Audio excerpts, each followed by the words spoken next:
अपनी पीड़ा के लिए संसार को दोष मत दो, अपने मन को समझाओ, तुम्हारे मन का परिवर्तन ही तुम्हारे दुखों का अंत है। श्री कृष्ण कहते हैं, एक बार माफ करके अच्छे बन जाओ, पर दोबारा उसी इंसान पर भरोसा करके बेवकूफ कभी ना बनो। इच्छा पूरी नहीं होती तो क्रोध बढ़ता है, और इच्छा पूरी होती है तो लोभ बढ़ता है। इसलिए जीवन की हर स्थिति में धैर्य बनाए रखना। अगर तुम अपना कल्याण चाहते हो तो सभी उपदेशों, सभी धर्मों को छोड़कर मेरी शरण में आ जाओ, मैं तुम्हें मुक्ति प्रदान करूंगा। जो हुआ अच्छा हुआ, जो होगा अच्छा होगा। स्वयं को मुझ पर छोड़ दो, अपने कर्म पर ध्यान दो। कर्म ऐसा जो स्वार्थ रहित, पाप रहित हो। कृष्ण ने दुष्टों को भी अपनी गलती सुधारने का मौका दिया, क्योंकि वो किसी मनुष्य को नहीं, उसके अंदर के बुराई को मारना चाहते थे।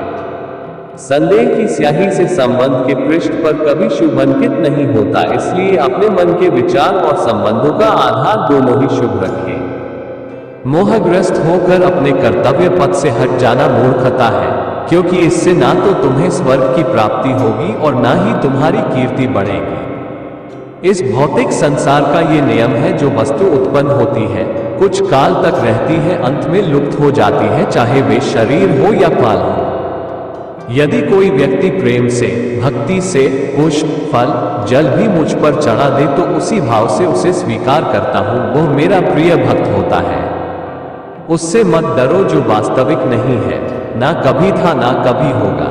जो वास्तविक है वो हमेशा था और उसे कभी नष्ट नहीं किया जा सकता। जीवन में आधे दुख इस कारण जन्म लेते हैं क्योंकि हमारी आशाएं बड़ी होती हैं। इन आशाओं का त्याग करके देखो, जीवन में सुख ही सुख है। अपने परम भक्तों, जो हमेशा मेरा स्मरण या एक चित्त मन से मेरा पूजन करते हैं, मैं व्यक्तिगत रूप से उनके कल्याण का उत्तरदायित्व लेता हूं। जन्म लेने वाले के लिए मृत्यु उतनी ही निश्चित है जितना कि मृत होने वाले के लिए जन्म लेना। इसलिए जो अपरिहार्य है उस पर शोक मत करो। श्री कृष्ण ने कहा है, अगर तुम्हें किसी ने दुखी किया है तो बुरा मत मानना। लोग उसी पेड़ पर पत्थर मारते हैं जिस पेड़ पर ज्यादा मीठे फल होते हैं। अंत काल में जो मनुष्य मेरा स्मरण करते हुए देह त्याग करता है वह मेरी शरण में आता है। इसलिए मनुष्य को चाहिए कि अंत काल में मेरा चिंतन करे। ये सच बात है कि भूल करके इंसान कुछ सीखता है, परंतु इसका यह मतलब नहीं कि वो जीवन भर भूल करता रहे और कहे कि हम सीख रहे हैं। कृष्ण कहते हैं, इस जगत में मनुष्य भौतिक वस्तुओं का भोग कर सकता है। अगर वे चाहे तो सब कुछ छीन सकते हैं, मनुष्य कुछ भी नहीं कर सकता। स्वार्थ से रिश्ते बनाने की कितनी भी कोशिश करें, वो कभी नहीं बनते हैं। और प्रेम से बने रिश्तों को कितना भी तोड़ने की कोशिश करें, वो कभी नहीं टूटते। क्रोध से भ्रम पैदा होता है, भ्रम से बुद्धि व्यग्र होती है, जब बुद्धि व्यग्र होती है तब तर्क नष्ट हो जाता है। जब तर्क नष्ट होता है तब व्यक्ति का पतन हो जाता है। आत्मा न तो जन्म लेती है, न कभी मरती है, और न ही इसे कभी जलाया जा सकता है, न ही पानी से गीला किया जा सकता है। आत्मा अमर और अविनाशी है। अगर व्यक्ति शिक्षा से पहले संस्कार, व्यापार से पहले व्यवहार और भगवान से पहले माता पिता को पहचान ले तो जिंदगी में कभी कोई कठिनाई नहीं आएगी। विषयों का चिंतन करने से विषयों की आसक्ति होती है, आसक्ति से इच्छा उत्पन्न होती है और इच्छा से क्रोध होता है, क्रोध से सम्मोहन और अविवेक उत्पन्न होता है।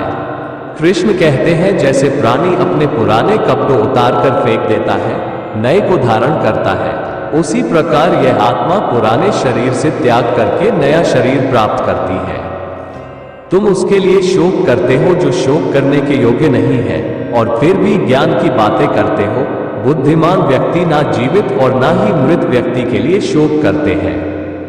मन की गतिविधियों, होश, श्वास और भावनाओं के माध्यम से भगवान की शक्ति सदा तुम्हारे साथ है और लगातार तुम्हें बस एक साधन की तरह प्रयोग कर सभी कार्य कर रही है। हर किसी के अंदर अपनी ताकत और अपनी कमजोरी होती है।